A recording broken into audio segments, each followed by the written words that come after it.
Travel is an interest that never grows old. It's impossible to experience the wealth of human cultures and natural landscapes in a single lifetime. So most travellers attempt to prioritise a series of magnificent locations spread across the planet. Today, we're looking at the 10 most beautiful places in the world. The Maldives have a reputation as a stellar vacation destination with picturesque beaches and a string of seemingly perfect island paradises. But Vadu Island, part of the Ra Atoll, is easily one of the most jaw-dropping locations on Earth. By day, it looks like any other holiday destination. With a population of only 500, the small island mostly caters to tourists and beachcombers. But at night, something spectacular happens. Through a process called bioluminescence, a population of microscopic plankton turn the ocean bright blue. Bioluminescence indicates that an organism can produce light independently. Stress caused by the movement of the sea and waves leads the plankton to emit light as a defense mechanism similar to some fireflies. The bioluminescent light has an electric blue neon color, radiating further as each wave breaks. The spectacular phenomena is one of nature's rarest events. It's so remarkable, Hollywood decided to feature the glowing shores in Ang Lee's award-winning film, Life of Pi, to illuminate the sea for the lost protagonist. Also known as the Sea of Stars, this occurrence in the Maldives depends on several factors, including the year's climate and the growth of the bioluminescent plankton. Nobody can predict when and where the event will occur. Vadu Island is the most well-known spot, but it can also be viewed on one of the other 1,200 islands in the Maldives under the right conditions.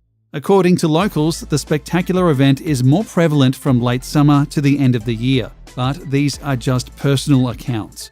The exact time and location are likely to vary for different islands. Palawan is the largest island of the province of Palawan in the Philippines and the fifth largest island of the country. Although the island is a popular tourist destination, it fulfills the ideal image of an unspoiled tropical environment. With seascapes the equal of any in Southeast Asia and terrestrial and aquatic wildlife, the Philippines' most sparsely populated region is also the most beguiling. As of 2016, the main island of Palawan was rated the most beautiful island in the world, as voted by respective readers of rival travel publications Condé Nast Traveler and Travel and Leisure. It's the second year running that Palawan has won the Condé Nast Traveler Award, as well as the second time in 4 years that it has occupied Travel and Leisure's top spot. Of course, there are no objective criteria to rate the best beach, but Palawan comes extremely close to perfection. It's the most biodiverse island in the Philippines. Due to amazing landscapes and high biodiversity, Palawan Island is known as the last ecological frontier of the Philippines. Environmentalists have insisted that the Philippines government place restrictions on the beach so that it can remain beautiful for generations to come. More than just a blindingly white expanse, the alien landscapes of Bolivia's Salar de Uyuni and its surreal surrounding deserts have become a rightful highlight of the South American tourist trail. An endless sheet of hexagonal tiles dotted with pyramids of salt, Bolivia's salt flats are a dazzling display of nature's magic. Despite the desert dryness, freezing night temperatures, and fierce desert sun, this landscape is not devoid of life. Pink flamingos, ancient cacti, and rare hummingbirds all live in the Salar de Uyuni. But aside from being the ideal location to produce mind-bending photographs, it's also full of cacti-covered islands, dormant volcanoes, and other wildlife. Truly unique in the world, the salt flats are the kind of place that photos don't do justice. You've got to see the Salar in person to be truly wowed. In addition to local workers who harvest these minerals, the landscape is home to the world's first salt hotel and populated by road-tripping tourists. The harsh beauty and desolate nature of Salar de Uyuni can make for an incredible experience for any traveller. Provence seems to be nearly everyone's favourite bit of France. The natives are friendly, the summer weather is superb, the wine is good, and the pastis before dinner is delightfully numbing as you sit in the shade with little more to do than plop ice cubes into a cloud of anise-flavoured liquor. Whether you're cruising the clifftop roads, sunbathing on the beaches, or browsing the weekly markets, Provence has something to offer for people with virtually every interest. There are some incredible buildings in Provence, like the Palais des Papes in Avignon, which is the largest Gothic structure in Europe. It was built over the 16th century by consecutive popes. The Notre Dame de la Garde in Marseille, as well as the new Mucem building and Fort Saint-Jean, will take your breath away with their sheer scale and magnificence. And that says nothing of the natural wonders that spread across this enticing French region. The hiking trail between Marseille and Cassis is renowned for its beautiful wildflowers and delicious local products like honey and fruit. One of the planet's most awe-inspiring sights, the Iguazu Falls, are simply astounding. A visit is a jaw-dropping, visceral experience, and the power and noise of the cascades, which are a chain of hundreds of waterfalls nearly 3 kilometers in extension, live forever in the memory. An added benefit is the setting. The falls lie split between Brazil and Argentina in a large expanse of national park, much of it rainforest teeming with unique flora and fauna. Argentina's Iguazu National Park is visited by more than 1 million people every year, most staying for just a day before moving on. But it's worth a longer stay and is also a great destination for jungle beginners. If having to camp among the crawlies puts you off, you can stay in one of a handful of accessible lodges, some of them quite luxurious. The Iguazu Falls are both taller and wider than Niagara Falls. The longest drop in the Iguazu waterfall system is 269 feet, whereas Niagara Falls are only 165 feet tall. In terms of width, the Iguazu Falls are 4 times wider than Niagara Falls. The Grand Canyon is one of the most marvelous natural wonders on Earth. Most scientists believe that the Colorado River began carving the Grand Canyon about 6 million years ago, but a 2012 study contained a real shocker, suggesting that the process may have begun as far back as 70 million years.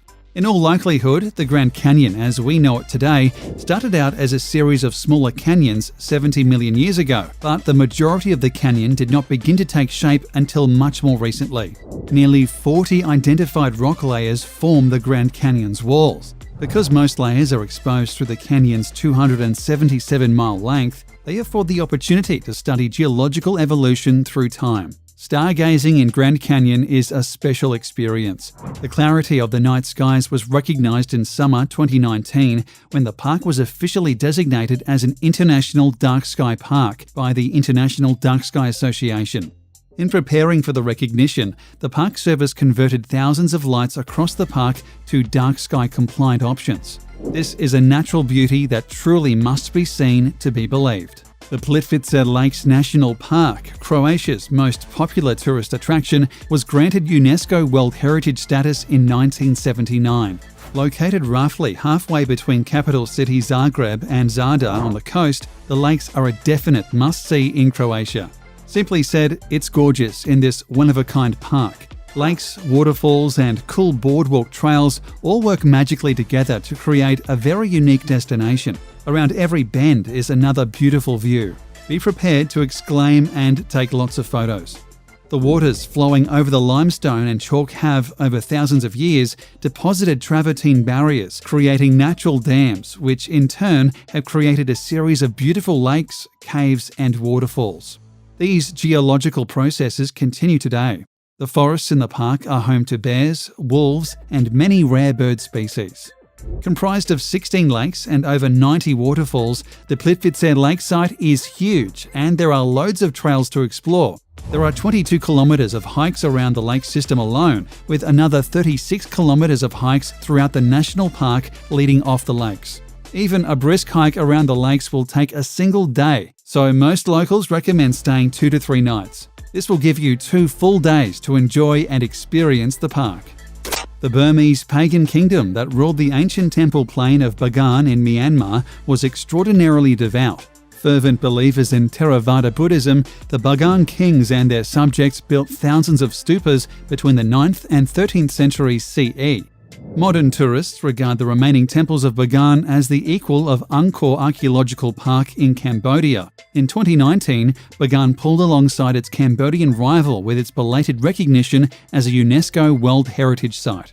Rising from the plain's canopy of green are temples, hundreds of them, beautiful, otherworldly silhouettes that were built by the kings of Bagan between 1057 and 1287. As the first rays of the morning sun creep across the parched plain, hundreds of red brick stupas and temple ruins turn a burning gold. It's a scene that has played out day after day for nearly 1,000 years, and watching the sunrise or set over the temple-sprinkled plains of Bagan is as magical today as it ever has been.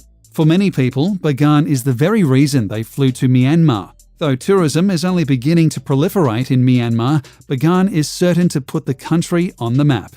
Lençóis Maranhenses National Park in Maranhão State is one of Brazil's top natural attractions. It's an ecosystem formed of white sand dunes which cover 383,000 acres and look like bedsheets, or lençóis in Portuguese, spread out on the northeastern coast. At first glance, it looks like a picture-perfect desert, miles and miles of sand with almost no vegetation. But it's not a desert. Lençóis Maranhenses gets about 47 inches of rain each year, making it too rainy to be officially considered a desert. From the months of January to June, the area is inundated with torrential rainstorms. Rainwater pools in the valleys between the dunes, creating thousands of crystal-clear lagoons. In July, when the park's lagoons are at their peak, some reach over 300 feet long and 10 feet deep. And although these lagoons exist for only a few months a year, they are not devoid of life. Interconnected lagoons link up with the neighbouring rivers, creating channels for fish to enter the temporary pools. Other fish, like the wolffish, spend the dry season dormant, burrowed far enough under the sand to reach still damp mud. When the wet season comes and the lagoons appear, the wolffish emerge to feed on insects and other fish that make the lagoons their summer home. Swirling orange, yellow, white and brown lunar landscape of this national park is the result of sandstone and mineral deposits that have eroded into odd shapes over the course of millennia. Infrastructure was installed inside the park after it was named a National Geopark in 2011, making it, for better or worse, very accessible to tourists. Wooden stairs and platforms allow visitors to reach the tops of the hills without damaging the delicate landscape and offer views over the coloured strata. Extending along the northern slope of Qilian Mountain in West China, Zhangyi Dangxia National Geological Park in Gansu is best representative of China's colourful Danxia landform and the largest Danxia landscape in an arid area with a wide variety of landforms. Undulating fiery red ridges together with amazing multicoloured mountain folds transform the park into an immense sea of fire with rolling waves, earning it the reputation of China's Rainbow Mountains and also one of the top 10 geographical wonders of the world, selected by the National Geographic. The only reason these multicoloured mountains aren't more famous is that they are located a bit off the usual tourist trail in Gansu province. But with high-speed trains now connecting Gansu with Beijing, getting here is easier than ever and is most definitely worth the effort. Few villages are as iconic as the whitewashed buildings that dapple the hills of Santorini in Greece. With a population of only 15,000, this Aegean getaway has been luring visitors for thousands of years. Human settlement started around the year 3000 BC and has continued ever since. Visitors will enjoy the cobbled streets and white frescoes leading to untamed beaches with beautiful azure waters. Most amazingly, Santorini is sitting atop an active volcano.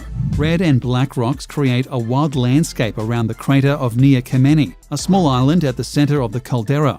From the top of a volcano with a 2.5 million year history, you have an incredible view of the caldera. The myth that Santorini is the ancient city of Atlantis, which submerged over 9,500 years ago, comes to life before your eyes. If you approach Santorini from the water, it's hard not to be awed by the sheer cliffs that soar above a turquoise sea, by the fact that you're sailing an immense crater of a drowned volcano, and that before you lies an island shaped by an ancient eruption, cataclysmic beyond imagining.